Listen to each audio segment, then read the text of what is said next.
Ni habari nyingine njema dhidi ya maaskofu katika nchi yetu ya Tanzania, wakizungumzia habari ya kufungwa kwa kanisa la Gwajima pamoja na swala la utekaji. Na raia wa nchi ya Tanzania aliyekuwa India kwa masomo naye pia ameuliza swali kwa rais wa nchi ya Tanzania Dr. Samia Suluhu kwa namna walivyokuwa amekubaliana na kufungwa kwa kanisa la Askofu Gwajima. Hivyo tuendelee kusikiliza umoja wa maaskofu pamoja na huyo raia akiwa India akizungumzia habari hizo. Twende pamoja na tusikilize hadi mwisho wanazungumza nini. Bishop Gwajima anachotetea ni kwamba hataki Watanzania watekwe, hataki Watanzania wapotezwe, hataki Watanzania wauawe.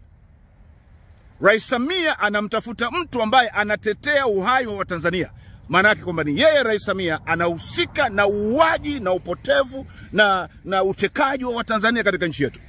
Niwaombe mababa askofu, niwaombe mitume na manabii wote, ninawaomba Jumapili ya wiki ijayo, ninawaomba mababa maaskofu, ninawaomba mitume na manabii ambao mnasimamia haki, ninyi ambao mnatambua kwamba ufalme wa Mungu sio habari ya kula na kunywa, bali ni habari ya haki, nasikia ni habari ya amani na furaha katika Roho Mtakatifu. Ufalme wa Mungu ni habari ya haki. Ninyi ambao mnaamini hivyo, nitaka niwaombe mababa askofu, niwaombe mitume na manabii ya kwamba Jumapili hii inayokuja, ninawaomba mtangaze katika makanisa yenu, mtangaze kupinga utekaji, mtangaze kupinga uuaji, mtangaze kupinga watu kupotezwa katika nchi yetu. Tuone huyu mwanamke Samia kama atafuta makanisa yote katika Jamhuri ya Muungano wa Tanzania. Gwajima atoroka nchini. Joka wa zamani Gwajima tunaye. Mbinu hiyo imeshindwa kwa Kakobe na imeshindwa kwa Gwajima pia. Ndio nataka niongee na serikali. Serikali isitofunge makanisa huko. Mbona Katoliki wafungage jamani? Natuzalilisha. Mbona mfunga Katoliki? Tumesikia juzi Katoliki wametoa waraka mzito, wameamuru muachilie wafungwa si nini na nini. Mbona mfunga makanisa yao? Unafungaje kanisa? Unawekaje upinde kanisa hapo sali? Wewe una akili mama? Wewe una akili kweli? Ukisikia wewe kama ndio mkuu wa majeshi au sio IGP kanisa lako limefungwa hivyo utasikiaje moyo? Upende pale kanisa Katoliki tumefunga, msiingie Katoliki wote hapo. Vile babu na wavumilia Katoliki wakiwatukana, sina mwavumilie vipi? Sio mnaonyesha udini, sina wavumilia.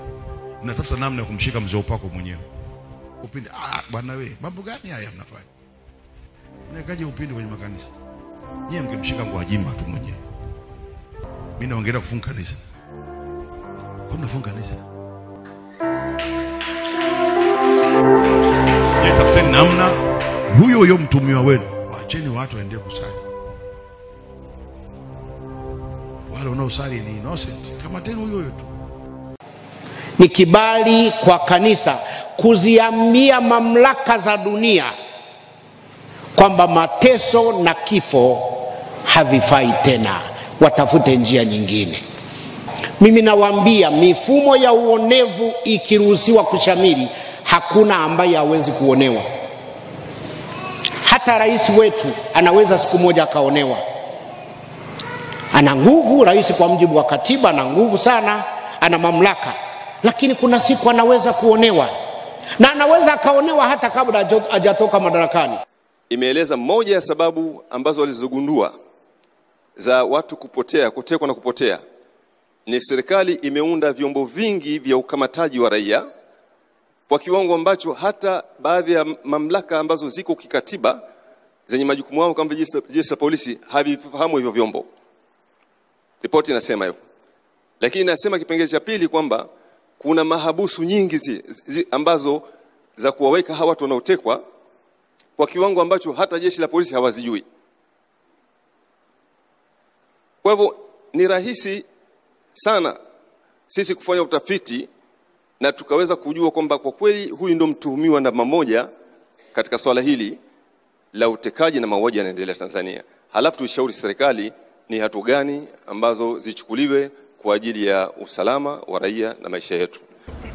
Wito wetu sisi maaskofu kwa mamlaka zinahusika ni kuwa sauti na vilio vya watu wanaotaka kufanyika kwa maboresho hayo ya katiba na sheria visikilizwe na visipuuzwe. Tunaomba marekebisho na maboresho stahiki kwenye mifumo ya uchaguzi yafanyike ili kuruhusu uchaguzi wa kweli ulio huru na wa haki katika nchi yetu. Vinginevyo, chaguzi zetu zitaendelea kugubikwa na dosari nyingi kama ilivyoshuhudiwa kwenye chaguzi za miaka ya hivi karibuni. Madikteta wengi duniani na hata hapa Afrika hawataruhusu uchaguzi ufanyike, kwani wataogopa uchaguzi ukifanyika hawatachaguliwa. Na kama wataruhusu uchaguzi, wataharibu mifumo ya uchaguzi ili wabaki madarakani. Tanzania hatujafika huko.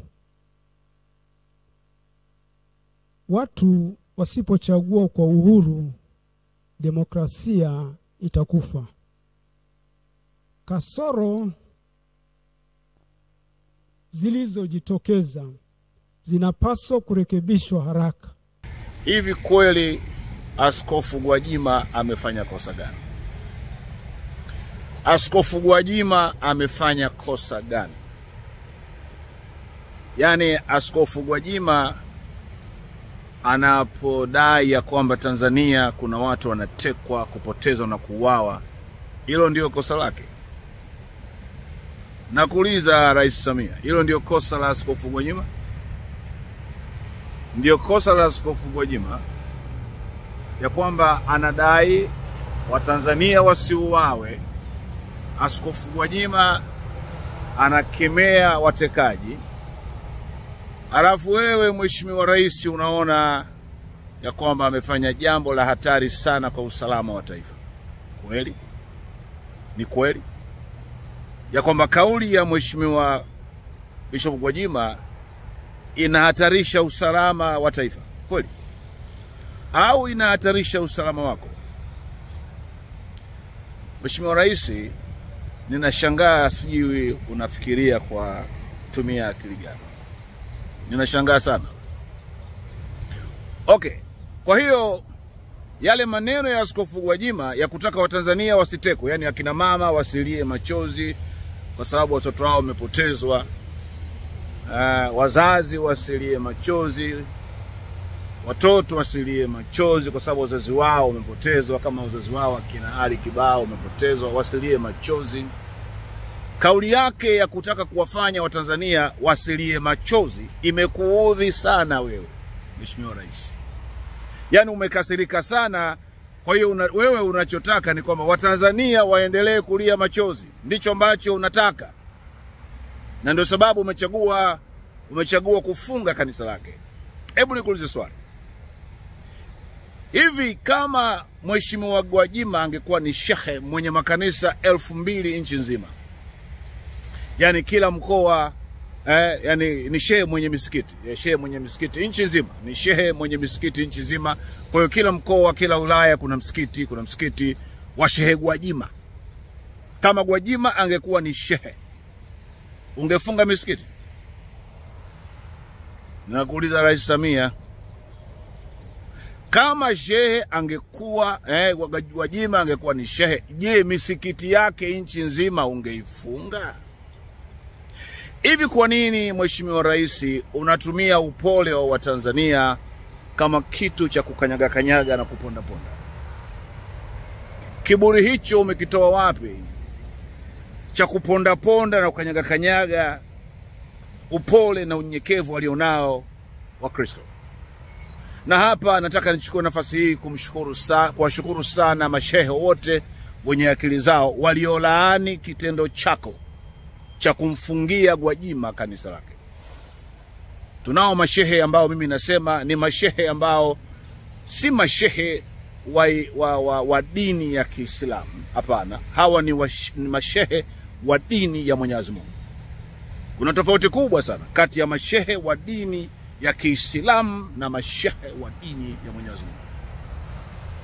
Naweza nikasema kwa ujasiri ya kwamba Rais Samia, wewe ni Muislamu wa dini ya Kiislamu, lakini sio Muislamu wa dini ya Mwenyezi Mungu. Machawa wa rais au watu wa huko CCM sasa hivi wanajaribisha kutwist this whole thing, kwamba yani watu wanamsema yule mama kwa sababu ni Muislamu, kwa sababu ya dini. Wanajaribu sasa hivi kubadili iwe issue ya dini ili watugawe. Hapana, hii sio issue ya dini. Kina Mange ni Waislamu sisi. Issue sio ya dini. Kwenye hii issue ya kudai haki tunaungana Wakristo na Waislamu. Tanzania haina udini, haijawahi kuwa na udini. Tanzania haijawahi kuwa na ukabila.